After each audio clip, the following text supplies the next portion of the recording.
Thank you all for joining us.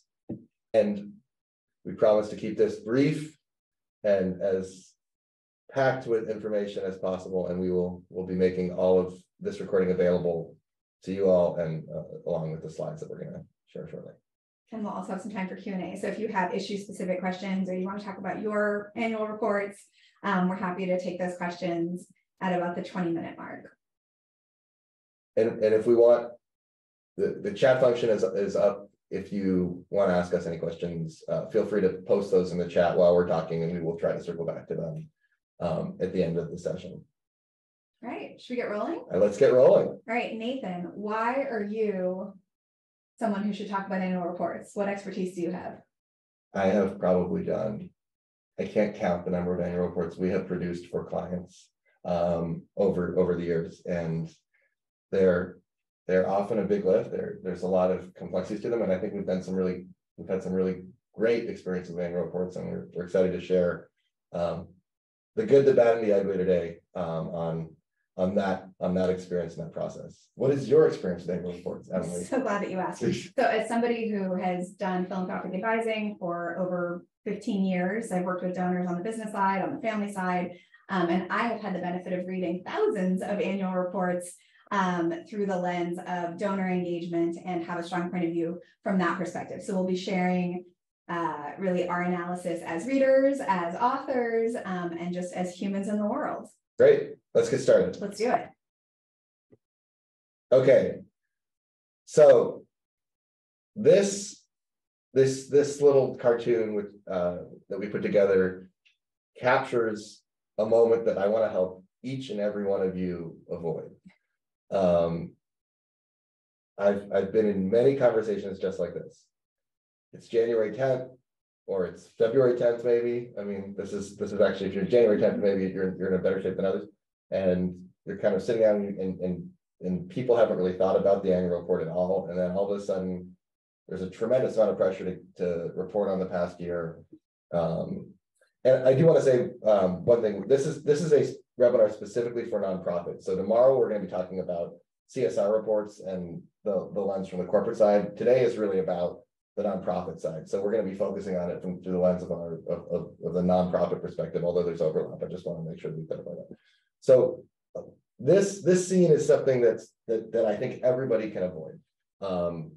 You know, and there's a lot of different things that happen, but essentially we see folks wait too long, they get into the situation, and then there's this mad rush to get something done, and it's not always the best product. And so what we want to do today is talk about some of the thinking and planning and organizing that you can do over the course of a year to ultimately yield a much more effective, compelling annual report that's going to advance your goals as an organization. And some of these are tips that will help you with your 22 report, and some of them really is advice for how to start off on the right foot for 23 for next year's report. So you'll know who you are when you see the advice. All right, so let's get into our top 10 list of reasons that most reports fall short. And we're not just gonna leave you with the negative. We're also gonna share so much positive. The positive for what goes wrong and how you can do it better. 100%. All right. So the first one is you forgot the basics. I can't tell you how many reports I've read where you know your organization inside and out, but the lead has been buried. In the annual report on the very first page, we should understand your raison d'etre at a macro level. What makes your organization special? What's your mission? Why do you exist? And if I can't answer that after reading the first page, it means that there should be some edits. So if that's something for you that's hard for you to do as an organization because you're so close to it, phone a friend, call your mom, call a colleague and say, hey, you're not inside this work every day like I am. Do you get that we are an organization serving X population in Y way? And really, really push that. That's a critical one, and it feels very, obvious, but you'd be surprised how many folks don't hit that note right away. All right, number 2, we don't get why you're special. So the first point was kind of what's your macro purpose, and the second point is what's your micro purpose or purposes within that macro work. So great that you're a hunger organization serving Southern California. You're not the only one, right? And that's okay, but really helping to highlight for the viewer before you get into the programmatic work, high level, give us kind of the points of what your work is that differentiates you. Are you an advocacy-based organization? Are you doing direct service? Are you working with a specific population?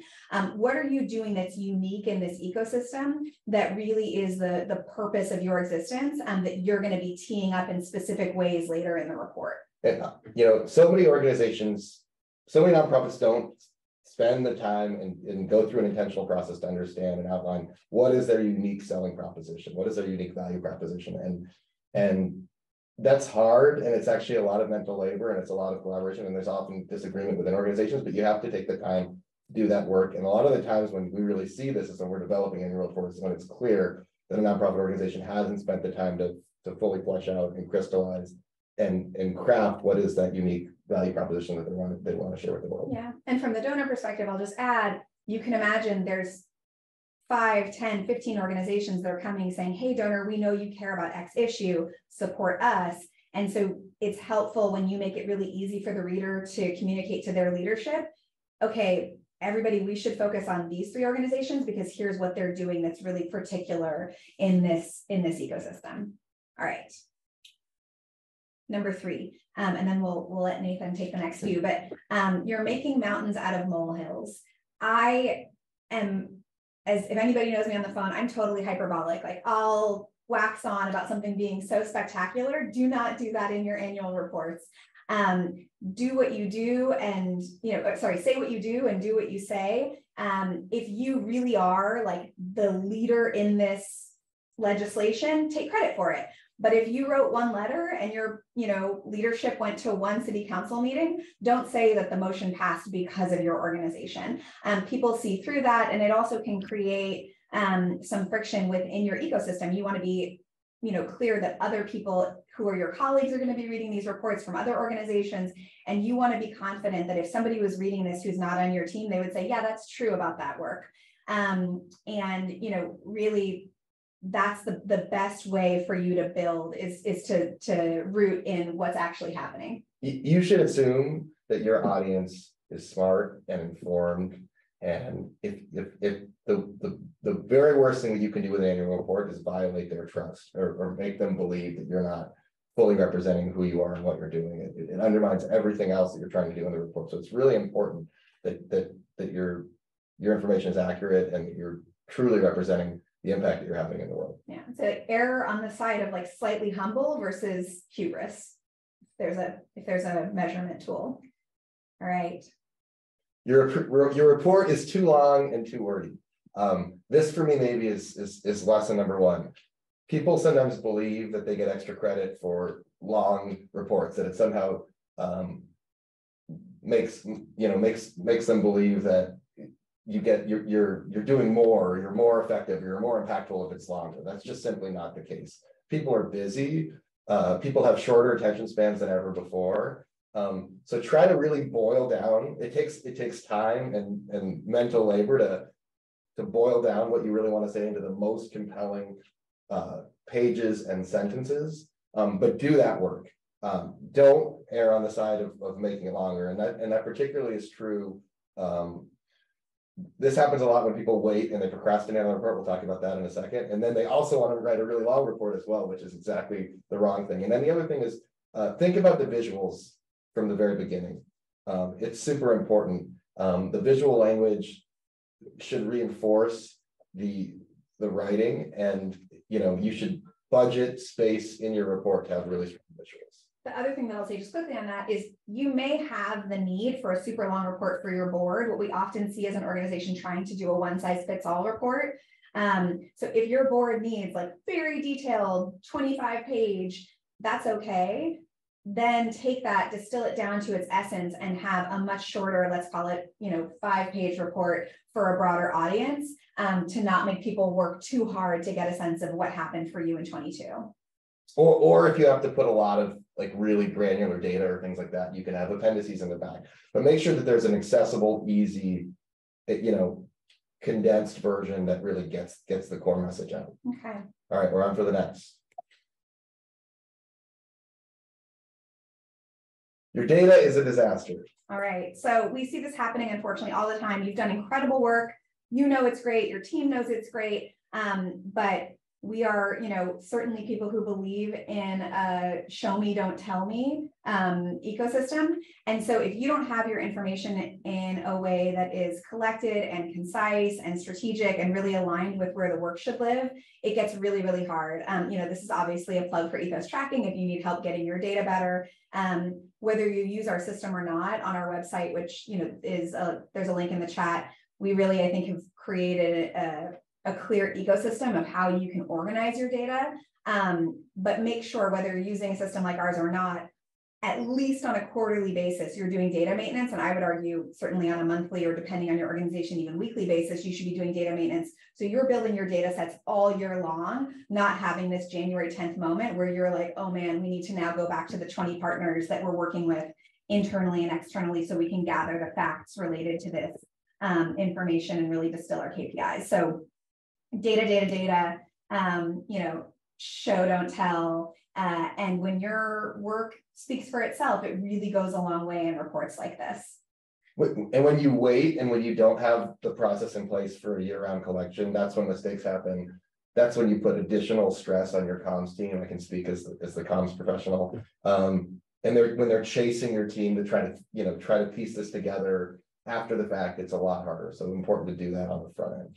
Great. And I just want to make a plug. If you have questions, we're now at 5, we're going to have 10. So feel free to share your questions in the chat as they come up. All right, go to 6. Your writing lacks polish and purpose. Around here at Middle Rink, we talk about the 3 C's. Great writing is clear, concise, and compelling. Those often live in tension with each other. Something that's clear often is not concise and is not compelling, but you have to take the time to really distill down that writing, hone that writing so it's really, really solid and it embodies those 3 C's. A lot of annual reports are filled with jargon that few people will understand. Get rid of that stuff. They're too long. We talked about that. There's a lot of weak kind of passive voice language. We see that a lot. Cut that out. And then red herrings, things that just, maybe there's someone inside, the organization who politically wants to have, this whole page on this thing, but it doesn't actually serve the purpose of the report. Remember that and do not, and I would be a stickler for not allowing that stuff into the report. It degrades the final product. And then, okay. So if you do need to have jargon, like let's say there's a term or, a committee that you need to include, define it, say whatever the thing is, and then do dash, a committee that focuses on blah, blah at the United Nations or whatever it is. So always have the lens of somebody's going to read this who isn't an expert, like I'm an expert. Have empathy for your audience. Even well-informed audiences will likely not know as much about your subject as you do. And so you have to put it through that lay leader, layperson lens. And I'll just say time is super important. I see this a lot. Budget enough time on the front end. When you're thinking about developing this report, make sure you start early enough so that you have enough time to write and edit it effectively. If you have someone staying up till 2 or 3 in the morning, which is, unfortunately, I see that all too often, finishing the draft, it probably means you didn't budget enough time on the front end and the final product will suffer as a result. And if you want a really good or even great product, you need to have enough time for multiple rounds of writing and editing and input so that the piece really sings. Okay. You need more compelling stories. This is something that I see again and again and again.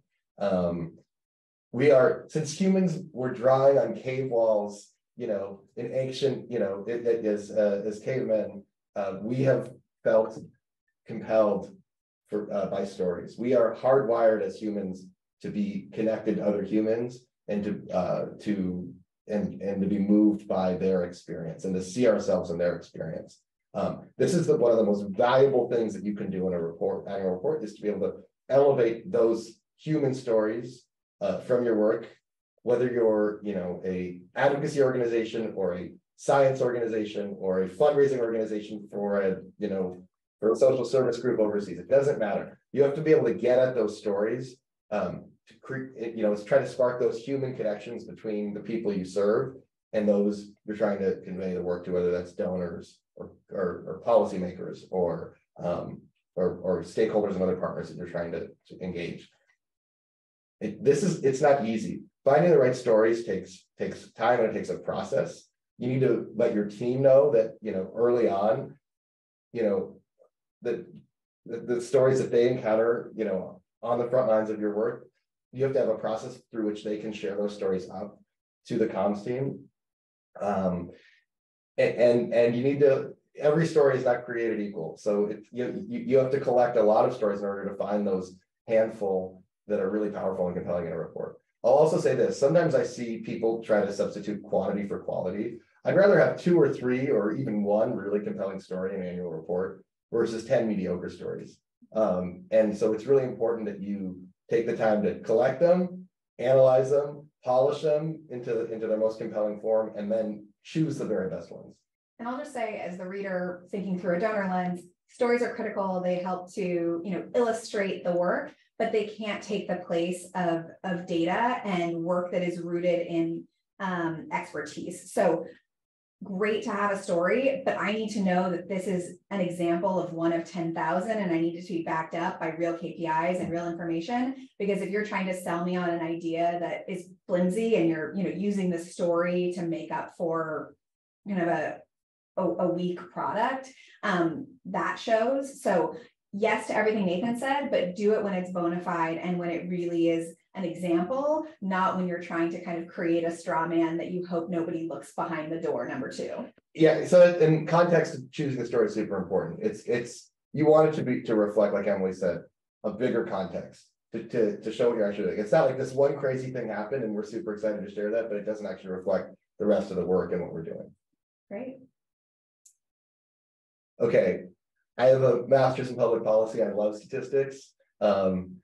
Many statistics in annual reports are dull, vague, and unclear. We don't know what it means to reduce your carbon footprint by 30%. We don't, there's so many examples of things where just sort of arbitrary statistics are put out without any context. So first and foremost, help people understand what the real impact of a statistic is in the world whenever you can. Second, humanize it, make it so people can understand it. In politics, it's much more effective to say this tax cut is going to save each American family $1,200 versus this tax cut is going to save us, $600 billion, because that American family doesn't know necessarily what the $600 billion is, but it will know that 1,200, what it means for them. And I think the same thing is true for whether you're talking about the population you're serving, the communities that you're serving. Whatever it is, put it in a very specific human context so people can really understand the impact. And this goes back to point number 2, which is like, what's your secret sauce? What's your superpower as an organization? And really helping us to understand these data points, statistics, et cetera, how that serves your larger core purpose, and how you're making a difference in your ecosystem. Great. We sort of already touched on this. This one's just a human thing. I procrastinate, Nathan procrastinates, you should not. It's definitely, just kind of good writing in general. And just to round us out, what do you have anything? And I just want to say the thing on the reports, it's a big lift. People are just feel intimidated by it. And that's often because they don't, so it's like the thing that gets pushed to the bottom of the pile in June or October, because there's so many other things. But even if you just take it in little bite-sized chunks, you're going to be so much better in January if you just have yourself on a process so that you're ready to go by the end. Yeah. And then the last one, again, we started with something that feels obvious. I think we're finishing with something that feels obvious, but it's really, truly missing from so many reports that I read. Why do you care? We know that you as nonprofit professionals and leaders are really passionate about the work that you do every day. You wouldn't get up and do this work if you weren't. And so many of these reports feel really sanitized, heartless, soulless, and that's just a huge missed opportunity. So again, we don't want you to be hyperbolic. We don't want you to make mountains out of molehills, but there is a way to get across the soul, the passion, and the the real love that goes into this work. And that's not something that you should take out. It's something that you should be proud of. And it's something that's going to make sure that your audience understands that they need to be a part of this organization and the work that you all do too. And it will ignite the passion in them. There's ways to do this through copy, through images, through testimonials, but make sure that you don't lose that heart. And that's another thing that I think you can phone a friend on before the report goes live or before it gets printed. Have somebody read it. And that would be one of the questions that I ask. Like, can you tell that we all really care, right? About this? Does that come through? All right, we're already getting some great questions. I think we'll jump into. Let's jump into questions. And please, if we have the chat box open, so feel free to ask any questions, and we'll try to get to all of them. Oh, Stephen Jenks from Eagles Wings. Hey, Stephen, how are you? So he asks, what's your thought on printed annual reports versus digital electronic annual reports in terms of impact and donor response? So something we've been doing recently is really creating a multimedia experience for some annual reports, and I'm obsessed with that. I think it's so cool. And so if you have the budget and time, and it's significantly more expensive, I will just say that, but I think it's worth it. You create a full package. So you have a print with a QR code that goes to a microsite, which houses the annual report. You could also use QR codes in the print to show videos and infographics and other things that really, that bring it to life. We have found that this is a really great way to tell the story. If you have the time and budget, I would think about, video that you can create so that you bring those stories off the page, so that the statistics become real.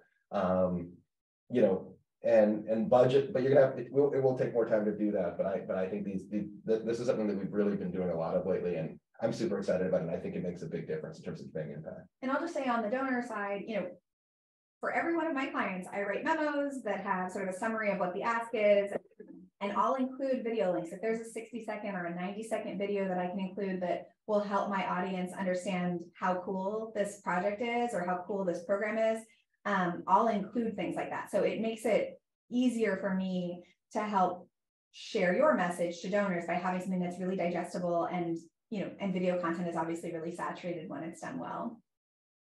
Okay. Second question, will you talk a bit more about ethos tracking? How is it helpful now for nonprofits? Great. So, just very quickly, and happy to talk offline with anybody who wants to hear more. Ethos tracking is a way to track 100% of the data related to your organization, the work that you do with your community population that you serve, advocacy, how you leverage social media, how you engage with donors, with volunteers, with fundraisers. So we know that you're tracking like a tremendous amount of information, and oftentimes you have some of it in systems, but a lot of it's in Excel, it's in people's brains. Those people leave the organization. That's really hard for NPOs. And ethos tracking was created for, as we say, anyone who wears a good cape. So it's for nonprofits, it's for donors, it's for CSR departments, so that they can really keep 100% of their good work in one house. And there's a dynamic tracking system, so you can work with audiences outside of your organization and inside your organization to glean their data sets and their KPIs to say, okay, you 4 people that are all working on these kinds of projects, make sure that on a quarterly basis, on a monthly basis, you're giving me the data related to this, so that when I'm speaking to donors, when I'm building annual reports, I don't have to come chase you. And I'm sure that sounds familiar to most of you on this phone, the Zoom call. So just as a comms professional, that taking that friction out of the process where you're not, I can't tell you how many times my team has been in a position where they're, chasing, following up with this project manager or this person at this site or this, or this nonprofit partner. What we love about working with ethos tracking is that it's automated in the system, so that there's an automatic survey that goes out. If folks don't respond to the survey, you know about it, and then that data goes automatically into the system. So it cuts out a lot of that friction and that human labor, which is time consuming and frustrating. Yeah. Not anything that anyone likes to do. So the next question is, how do you recommend making sure my team is working on this throughout the year? It always slips away from us. What we just described with ethos tracking, whether you do it in our system or you build it in-house, having something that's really on a timer that pushes requests for data on a regular basis that makes sense for your organization. It has to be at least quarterly. I'd recommend monthly or more, but that you're constantly collecting very clear KPIs. So you're not saying, hey, write 5 pages for me that's going to be really annoying for you to write and annoying for me to read, but you all know these are the 5 data points that we're tracking. You're going to be tracking them on a quarterly basis. It's the same amount of time that you're going to put in every single quarter.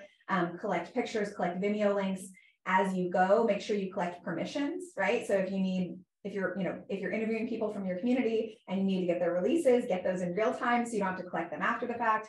But really build this into the muscle of your organization and have it be part of people's responsibility set, right? So folks know that a part of their job, a part of being successful in their job is doing this reporting internally.